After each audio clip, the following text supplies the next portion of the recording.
1 साल बीत चुका था। ढोलकपुर वापस शांत था। गांव के लोग फिर से खुशी से जीने लगे थे।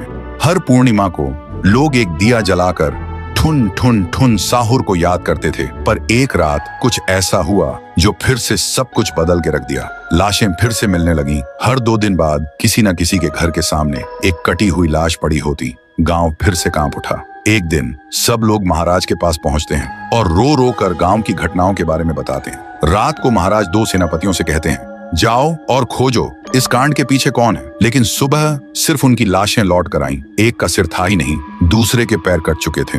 महाराज समझ गए कुछ तो लौट आया है, कुछ जो सिर्फ मौत का खेल खेल रहा है। और फिर कहते हैं, अब इस जंग का सामना मुझे ही करना होगा। उसी रात महाराज चुपके से गांव में आते हैं और एक पेड़ के पीछे खुद को छुपा लेते हैं। और ठीक रात के 2:30 बजे अचानक कहीं से धुआं छा जाता है और उस धुएं के अंदर से एक आवाज आती है,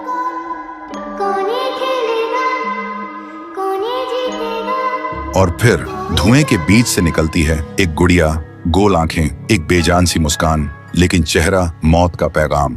वो गुड़िया एक घर के गेट तक जाती है और बच्चों जैसा एक गाना गाने लगती है। उसके गाने की आवाज सुनकर एक आदमी बाहर आता है और अगले ही पल वो गुड़िया उसका सिर चबा जाती है। वो आदमी तड़प तड़प के वहीं जमीन पर गिर जाता है। महाराज सब कुछ देखते हैं। उनकी आंखें भर जाती हैं। उन्हें समझ आ जाता है इसके सामने जाना मतलब खुद का अंत लिखना है। अगली सुबह गांव के लोग इकट्ठा होते हैं। महाराज कहते हैं, ये पिछले भूत से भी ज्यादा डरावनी है।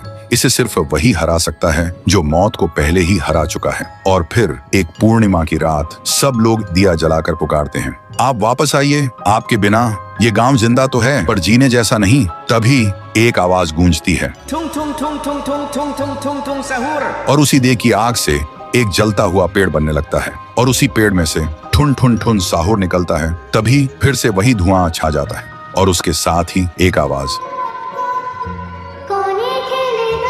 सब लोग घुटनों के बल गिर जाते हैं और कांपती आवाज में बोलते हैं, हमें बचाइए, वो आ गई है। ठुन ठुन ठुन साहुर एक जोरदार जंप करता है और सीधा उस धुएं में घुस जाता है और शुरू होती है एक आखिरी जंग ठुन ठुन ठुन साहुर और गुड़िया की। जमीन कांपने लगती है, आसमान से बिजली गिरती है और जब धुआं हटता है तो दिखाई देता है गुड़िया बिखर चुकी थी। हाथ अलग, सिर अलग, पैर अलग। और तब से गांव में फिर से एक नई सुबह हुई। महाराज मुस्कुराए, गांव वाले जीने लगे और उस दिन के बाद ठुन ठुन ठुन साहुर सिर्फ एक भूत नहीं रहा, गांव का रक्षक बन गया। लेकिन उसी रात कुछ ऐसा हुआ जो किसी को भी पता नहीं चला। गुड़िया का सिर, हाथ, पैर अपने आप जुड़ने लगे थे और फिर वो वहां से चली गई। तो दोस्तों, अगर आप देखना चाहते हैं पीहू वर्सेस गुड़िया तो इस वीडियो को 1 लाख लाइक्स तक पहुंचा दो।